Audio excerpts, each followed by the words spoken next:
It's one of the most drastic and deadly life changes a person can make, to renounce your Islamic religion in favor of Christianity. But that's exactly what Zach Gariba did, and he's here to tell us why. Zach, welcome to Full Circle. Thank you. Thank you very much. It's good to have you. Now, okay, let's start at the beginning, because you were raised from childhood to become a Muslim Imam. In fact, your parents put you on that path. Let's talk about your childhood. Well, I was raised as a Muslim. I was trained as a Muslim. My parents picked me somehow. I'm not sure why my parents picked me to be the Imam of the family. So I grew up as an Imam. I grew up as a Muslim guy, and I've been to the Arabic school. I learned how to read and write the Arabic language. And that's how my journey started. Now, you're one of 6 boys in your family. Yes, and I'm the second born. They normally use the first born, but somehow I'm not sure why they picked me up to become the Imam of the family. So I went to school. I went to Arabic school.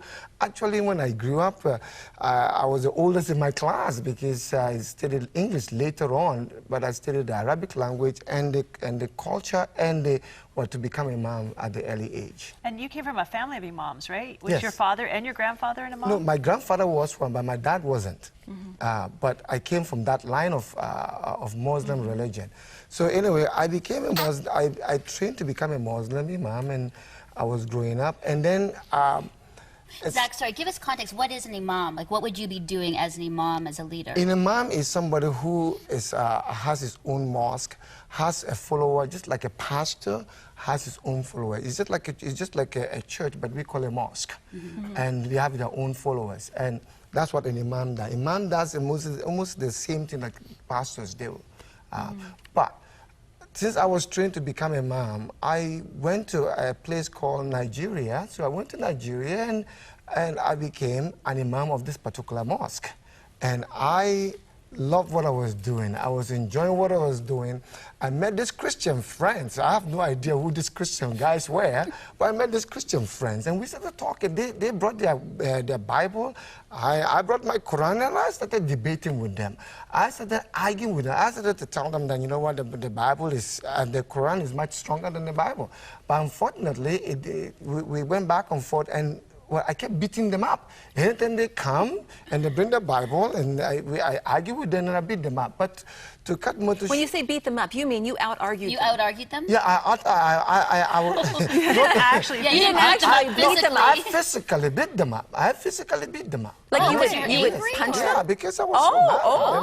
Okay. Well, it's good to make that difference. But anyway, but what happened was that we started arguing back and forth. I wanted to get rid of them because they're so quiet, and I wanted to get rid of them. So the only way I could get rid of them, to find ways to get rid of them. So they asked me if I could go and drop them at the place whereby they have this Christian meeting. And just go and drop them. I said, well, if that's what you want me to do, I'll do that.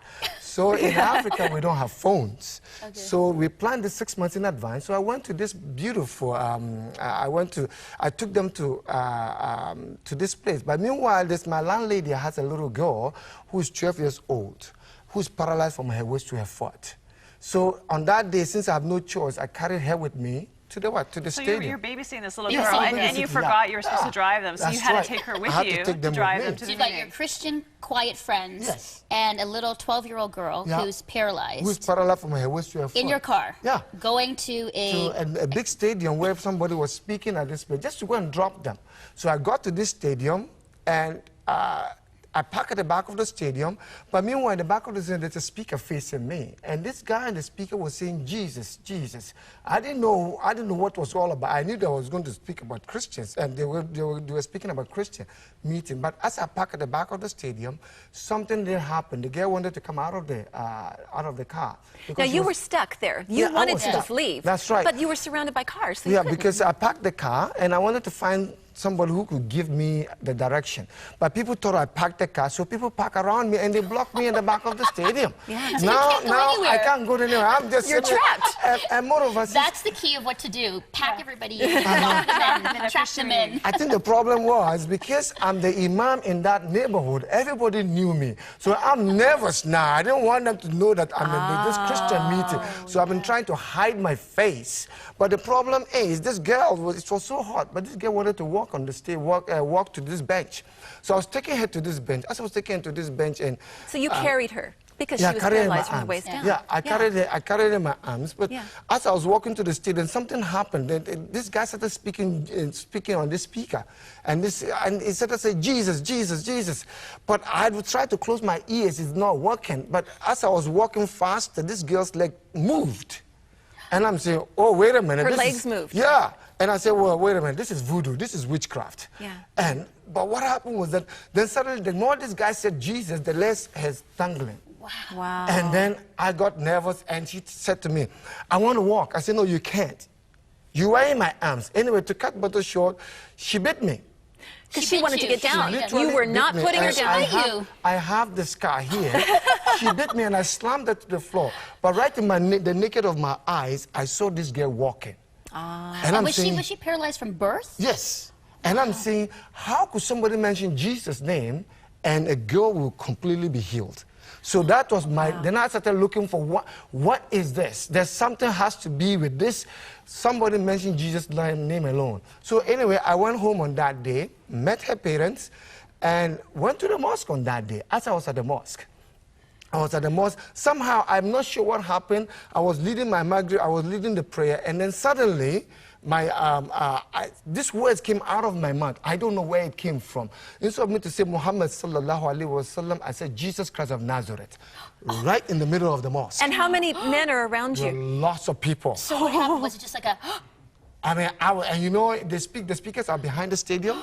And behind the mosque, so the whole place could hear it, and I got nervous, and they kicked me out. They wanted to kill me. They just walked right up to you and just said, "You're out." Yeah. They wanted to kill me. Yes. And that is the beginning of my problems. So my older brother helped me to come to Canada. So as a student, so I came to Canada, and I completely, I wanted to become a pagan. I wanted to become, no, I don't have nothing to do with Christian. I have nothing to do with Muslim. Didn't you question, like, when you said Jesus Christ of Nazareth, didn't you start to say, who is that? What do I do? Because my friends have been talking to me about this, so I was wondering, wow, how can these words come out of my mouth? Even I didn't plan it. I never knew it was going to come out of my mouth. I was going to say something else, but something else came out of my mouth. But I remember on January 3rd, 1997, that is so pivotal for me. I was in my room, and I planned on that day to kill myself. I was really going to end my life because my parents deserted me. They have nothing to do with me. They made a funeral for me. Everything was just crashing down. So on January 3rd, I planned to kill myself. And as I was planning to kill myself, I said 3 o'clock in the morning, I had the pills and everything ready. 3 o'clock in the morning, and I had a door knock at my door. And I was so angry. I went to the door, there was nobody there. I said, that is strange. In Canada, people have phones. They call you ahead of time. Anyway, I had a second knock. And I went there, and the third, and I said, you know what, maybe the person is going to knock the third. And so I started thumping my foot so that the person would think I'm walking back to the bed. But I stood there, and I heard this knock, bang, bang, bang. And I opened the door, and I heard this voice that I've never heard in my life. It says, your mother and father forsake you, I'll be there for you. And I look around, and I said, oh, now I'm hearing voices. Who is this? Who is this guy? He said, I am Jesus. Now I'm calling you to do something else. I said, wait a minute.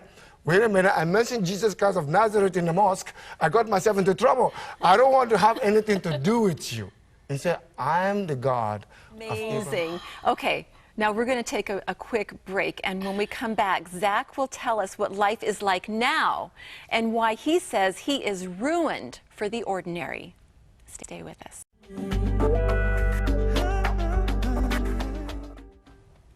We're back with Zach Gariba. Zach, we have been just enthralled with your story of turning your back on the Muslim religion. You were an imam to embracing Christianity, and it started actually with the voice of Jesus at your door speaking into your life. And I think we want to talk about now about what a sacrifice it has been for you to embrace Christianity now. Well, what has happened is because I mentioned Jesus Christ in the mosque, I was abandoned by my parents. And my parents, all my family have rejected me. I have no relationship with my parents anymore because they cut everything. I lost everything. When I mean me, I lost everything. I lost my possession. I lost my family. I lost everything. Your so job, I lost my job. I have everything. I lost everything. So I have there's nothing to live for. That's why I wanted to kill myself. But were you also threatened your life? Because this is a really serious thing. Yes. For you to convert from Islam, being a Muslim, to becoming, well, saying the name of Jesus, that is a serious offense, isn't it? That's a serious offense in the Muslim religion. But because of that, I've lost everything. I have no relationship with my family anymore until today. I still don't have a relation with my family. But as things goes on, I went to the Bible school. I became, and now I have my own pastor. I have my own church. And I have a second church in Aurelia. But what has happened for me is that the life that has become an ordinary to become the superordinary for me is I have this deep relationship with this God that is so big that can live within me. That tells me every single day what I should live for. He tells me, even one day, I was even telling one little story. I was going to the washroom, and I said, you know what, Jesus, can you stay out of the washroom? And he said, no.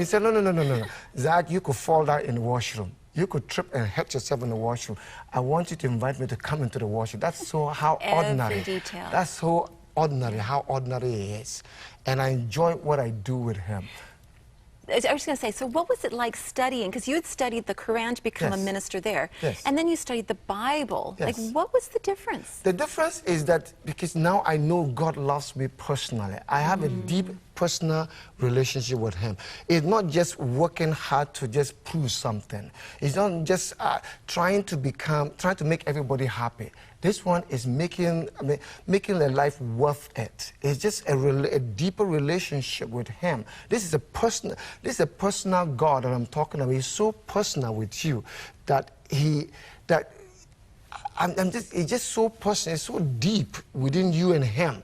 And it's just a relationship between two people. That is so fascinating. It's a love relationship. It's a love relationship that you can talk, you know what, he can tell you everything about his life, and you can share your life to him. It becomes so funny, it becomes so exciting. And that sounds so different than religion. Yes. Because I think people confuse it when they look at Christianity, like, oh, it's just another religion, like all the other religions that are causing harm in the world. But you're saying it's not religion, it's a relationship. This is a relationship. It has nothing to do with religion. Religion destroys people, but relationship builds people up. Since I have known this Jesus, it just builds me up. It builds the people who I'm teaching, and it's not only as a relationship, but a deep connection with him, a friend. I can call him a father. But is it worth it to lose your family and everything to follow Jesus? Because for some people, they would say that is too much of a risk, that there's no way that I would give up all of these safeties, my relationship with family, for a Jesus that maybe I don't even see. Because that sounds pretty big. Yeah, I know it sounds big, but this big God who has deep relation, who's become a father to you, he's a father to me. I became a fatherless. And one of the things he said to me is that if your mother and father forsake you, I will be there for you. And he's always been there for me as a father. I can call him father and I can call him friend. I think one of the things is, there might be people watching Zach who know that they're Christians, have been a Christian their whole life, or maybe just culturally, are Christians or believe in God, but maybe they don't experience what you're talking about. What is this, like, how do you get, I think even Christians sometimes don't get that personal, like, hear from God, walk every day, invite him into the bathroom kind of relationship. What is that difference? Like, how do they find that? Well, I think we can all find that, first of all, is to have a personal relationship with him. That's the first step. But once you have that personal relationship with him, and I think the Father said, he said, if you ask him for anything, he will give it to you. So if you want this deep personal relationship, just like a husband and a wife, you have a deep relationship, you ask God. So I asked him, they said, I want to know you personally. I just don't want to just know you by what somebody else said. I want to experience you. I want to have an encounter with you. And so that's how I begin to have an encounter with him. Sometimes just like the way he knocks at the door, sometimes I say, you know what, Jesus, I really want to sit down and have a chat with you. This is what's going on in life, and I have a pain in this area. Will you talk to me? And he will come and touch the pain, and the pain will be healed. So to develop, you talk a lot about relationship with Yes. God through Jesus. To develop that relationship more than just a head knowledge, but Yes. to a heart knowledge, what do people need to do? I think people need to be honest with God. People need to be frank and be honest and tell him how you feel.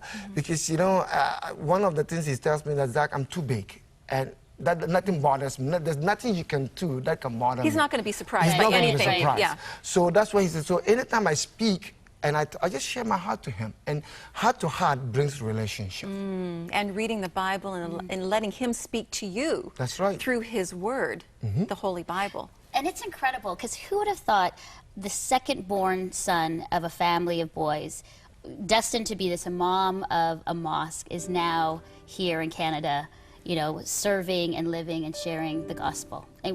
Incredible. It's just So good. amazing. Yeah. It's an amazing journey. And you are pastoring now. Where are you pastoring? At Jubilee Celebration Center in Aurelia and in Owen Sound. Ontario, here in Ontario. Yes. Zach Gariba, thank you for being with us. What an amazing story. We love that. And I just want to mention to you that our prayer lines are available. If you've heard something Zach say and it's really resonating with you, we'd love to pray with you. And always keep your eyes on Jesus. It's all about him.